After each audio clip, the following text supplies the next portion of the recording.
प्रिय दर्शक नमस्कार। आप देख रहे हैं अपना लोकप्रिय चैनल खबर दर्शन यूपी बिहार।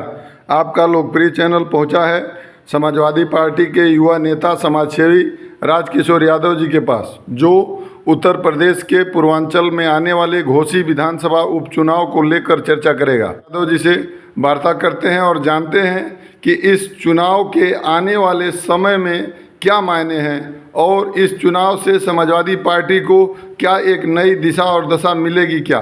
तो आइए बात करते हैं किशोर यादव जी का क्या मत है। नमस्कार। सबसे पहले तो मैं आपके चैनल के सभी दर्शकों, सभी श्रोताओं को मैं नमस्कार करता हूं और घोसी उप विधानसभा चुनाव की जीत की शुभकामनाएं और बधाई देता हूं। देखिए, ये चुनाव जो विधानसभा की जो घोसी में हुई है, जो कि जिसका रिजल्ट कल आया है, ये चुनाव दलित, शोषित, वंचित, उपेक्षित वर्ग की जीत है। ये दलित, शोषित, उपेक्षित वर्ग की जीत है। भ्रष्टाचार, महंगाई और बेरोजगारी पे ये एक जीत है।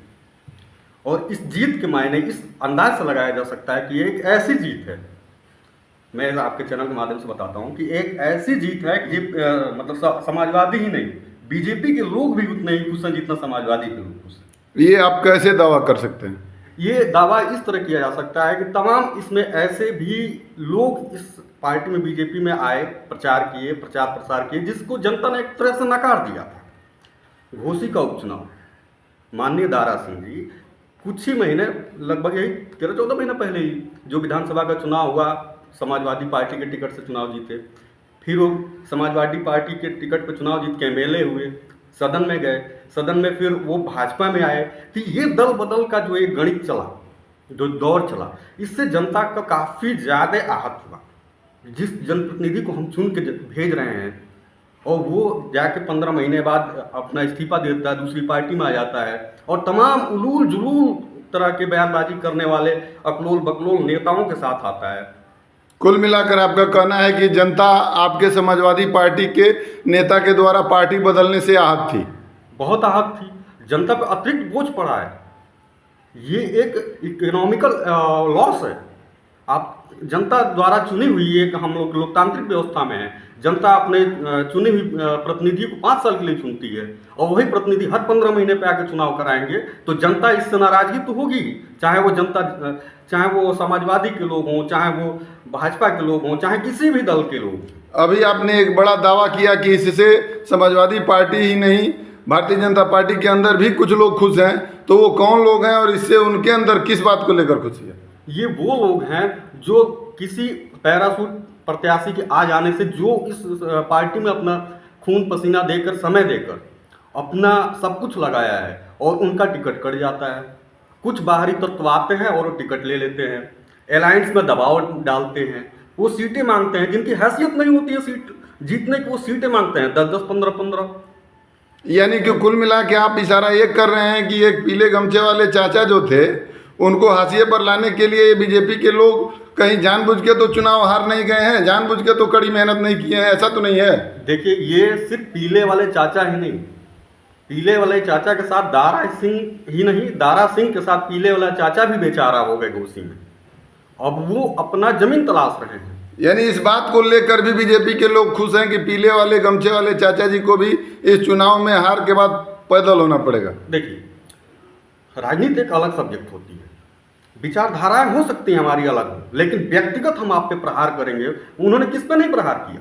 उन्हें माननीय जोगी जी पे प्रहार किया, इस तरह का प्रहार किया उन्होंने, शब्दों का प्रहार जो कहीं से भी शोभनीय नहीं है। उन्होंने हमारे राष्ट्रीय अध्यक्ष माननीय अखिलेश यादव पे इस तरह का प्रहार किया जो वो कहीं से शोभनीय नहीं है।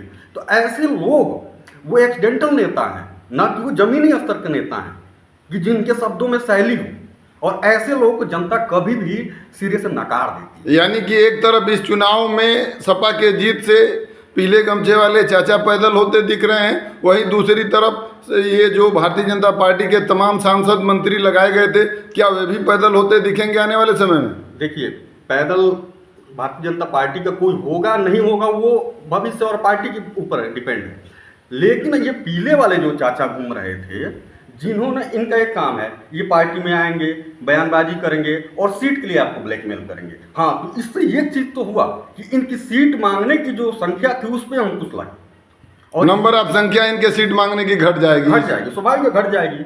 ये अपनी सीट भी नहीं निकाल पाएंगे, स्थिति ये हो जाएगी। क्योंकि लोगों ने इन्हीं की बिरादरी और इन्हीं की जाति वर्ग के लोगों ने, जिनको अपना वोटर मानते हैं, जिनको अपना ये सब कुछ मानते हैं, उन्हीं के लोग उनसे खपा है, उन्हीं के लोग ही उनसे खपा है। उनके वोटर कहाँ हैं? जमीनी स्तर पर तो इनका वोट घिसक के सपा में चला आया है।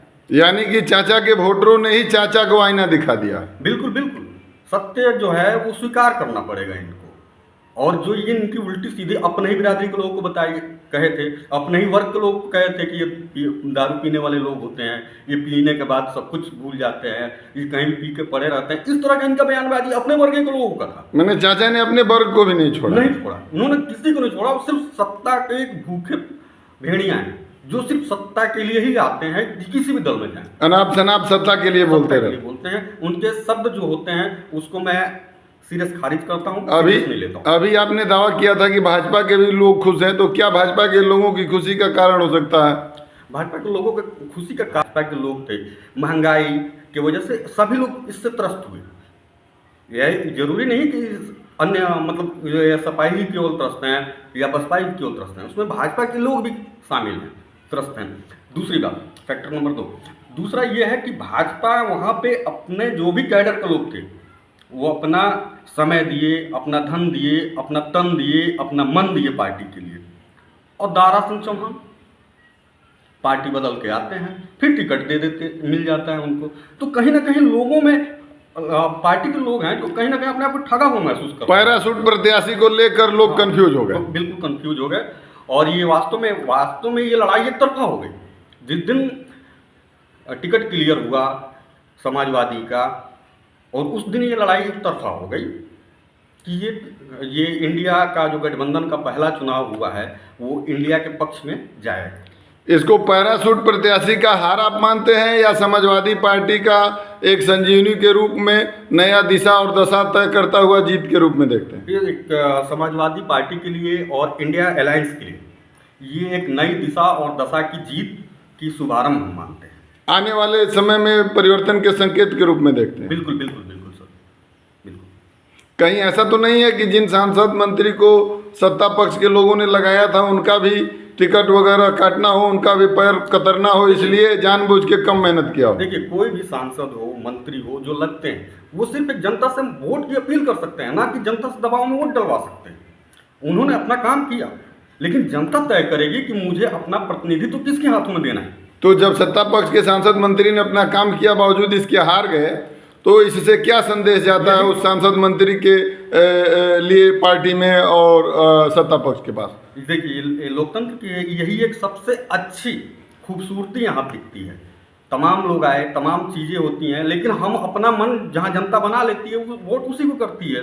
दूसरी बात कि अब इसमें तो हम यही कहेंगे कि सभी लोग अपने अपने चीज़ों को देखें, कहाँ से हमारे फॉल्ट हुआ, कहाँ पे हम लोगों ने अपना चीज़ों को नहीं पकड़ पाया, जनता किस वजह से नाराज चल रही है, या फिर जनता में और क्या क्या जन मूलभूत सुविधाओं की ज़रूरत है, किस चीज़ को हमें वहाँ पूरा करना है, इस चीज़ों को समझने का समय है। यानी कि सत्ता पक्ष के लोग वहाँ के जनता के मूड को और स्थिति को समझने में नाकाम रहे। समझने में नाकाम तो मैं नहीं कहूँगा, लेकिन होता है कि कभी कभी सब कुछ जानते हुए भी कभी कभी अपनी ही नज़रों को अपने लोगों के सामने ही चुराना पड़ता है। में सलेमपुर हो गया, भाटपा रानी हो गया, बनकटा हो गया, इन ट्रेनों पर सत्ता पक्ष के वर्तमान सांसद के द्वारा स्टॉपेज करवाने में नाकामी हासिल हो रही है। बावजूद इसके बिहार में जनार्दन सिंह सिग्रीवाल जी, जो कि महाराजगंज से सांसद हैं, एक बार भी संसद में आवाज़ नहीं उठाते हैं, फिर भी आम कैटेगरी के रेलवे स्टेशनों पे वीआईपी ट्रेनों का ठहराव कराने में सक्षम हो जाते हैं। बार बार नई ट्रेनें ठहराव हो रही हैं, जबकि Bankata railway station, Bhatpar railway station, Salempur railway station पर पुराने ट्रेनों का ठहराव नहीं हो पा रहा है। तो ये यहाँ के जनप्रतिनिधि का फेलियर कहेंगे या डबल इंजन सरकार का फेलियर कहेंगे? इसको किस रूप में देखते हैं? नहीं, डबल इंजन सरकार के अगर फेलियर हम कहते हैं तो तमाम जगह जो ट्रेनों का स्टॉपेज ठहराव खत्म हुआ था फिर से पुनर्बहाल हुआ है। यहाँ कहीं ना कहीं हम लोगों के स्तर पे जो जनप्रतिनिधि हैं, कहीं ना कहीं थोड़ा बहुत उनकी फेलियर है, या तो फिर वो इस मामले में आना नहीं चाह रहे हैं, या फिर वो मामले में आ भी रहे हैं तो खुल के नहीं आ रहे हैं, या फिर वो इस मामले को सीरियसली ले ही नहीं रहे। यानी कि वर्तमान सांसद जो सत्ता पक्ष के हैं उनकी भूमिका ट्रेन स्टॉपेज को लेकर संदिग्ध है आपके अनुसार? उन्होंने कभी इस पे कोई स्टेटमेंट दिया ही नहीं है। नहीं, संसद में भी सवाल करते हुए दिखे हैं, रेल मिनिस्टर से भी मिलते हुए दिखे हैं। बावजूद इसके आप कह रहे हैं उनकी भूमिका संदिग्ध है। अगर संदिग्ध नहीं होती तो स्टॉपेज हो जाता। कहीं ना कहीं इसको दम भी इसलिए मिल रहा है कि जनार्दन सिंह सिग्रीवाल जी बिहार के तमाम लोकल स्टेशनों पे नई ट्रेनों का ठहराव कराने में, वीआईपी गाड़ियों का ठहराव कराने में सक्षम है। नहीं तो हमारे भी अगर सांसद जी के ये ऊपर डिपेंड है कि अगर सिग्रीवाल जी करा सकते हैं तो हमारे सलेमपुर के सांसद साहब भी इतने कमजोर नहीं है कि वो ना करा पाए। यानी कि इनकी भूमिका ही संदिग्ध, एक ही सदन के दोनों लोग सदस्य हैं। यानी कि इनकी भूमिका ही स्टॉपेज को लेकर संदिग्ध है।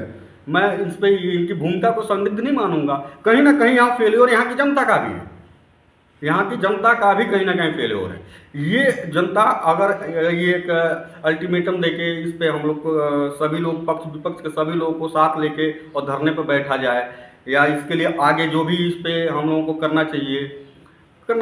आप समाजवादी पार्टी से आते हैं जो विपक्ष की भूमिका निभा रही है, तो इस मामले में ट्रेन स्टॉपेज को लेकर जो यहाँ की बात जनता की नहीं सुनी जा रही है, इस पर विपक्ष के लोग कहाँ इस समय सोए पड़े हैं?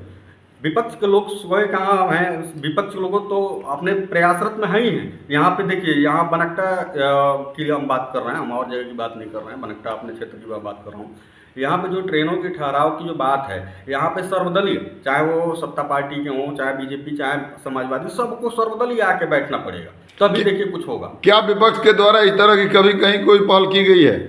विपक्ष के द्वारा अभी हम लोगों को भी पता चला है कि एक जन आंदोलन हम लोग करने जा रहे हैं, और अपने जिला पंचायत सदस्य के साथ में और भी तमाम साथी जो हैं आपके बीजेपी के भी तमाम साथियों के साथ में हम लोग एक बड़ी इस पे हम लोग जन आंदोलन करने जा रहे हैं। आपका यह जन आंदोलन कब तक धरातल पर उतरते दिखाई देगा? बहुत जल्दी आएगा, और इसका डेट 2-4 दिन में क्लियर हो जाता है, और उसके आएगा तो आपको सूचना मिल जाएगी। क्या आप आश्वस्त हैं कि आपके जन आंदोलन को संज्ञान लेगी सरकार? बिल्कुल लेगी। जनता का जन आंदोलन का ही तो संज्ञान लेती है। सड़कें जब खामोश होती हैं तो सदन आवारा हो जाता है। सड़कें पर जब चहल पहल रहती है, सड़कों पर जब हंगामा होता है, तब सदन तक बात पहुंचती है। यानी कि हमारे सांसद भी इंतजार में हैं कि जब तक जनता सड़क पर न उतर जाए तब तक अच्छी पहल नहीं हो पाएगी। देखिए, जनप्रतिनिधि के साथ जनता को तो उतरना ही पड़ेगा। अगर कोई जनप्रतिनिधि के काम नहीं हो पा रहा है तो जनता को अपना काम कमान करना पड़ेगा। यह काम विपक्ष का है, सड़क पर उतरना, सत्ता पक्ष का नहीं। सत्ता पक्ष तो सत्ता में बैठी हो, चाहे तो कलम से कर दे, लेकिन विपक्ष जब तक हंगामा और विपक्ष का जब तक सड़क पे उतरना होगा, तब तक अगर इसी वजह से कार्य होगा तो इसको ही किया जाएगा। आशा है समाजवादी पार्टी के द्वारा आने वाले समय में यह धरना प्रदर्शन की जो रूपरेखा तय की जा रही है, इस धरना प्रदर्शन से आने वाले समय में बनकटा रेलवे स्टेशन, सलेमपुर, भाटपारानी में पूर्ववत ट्रेनों का ठहराव हो सकेगा, जो कोरोना काल के बाद से बंद है। धन्यवाद, नमस्कार।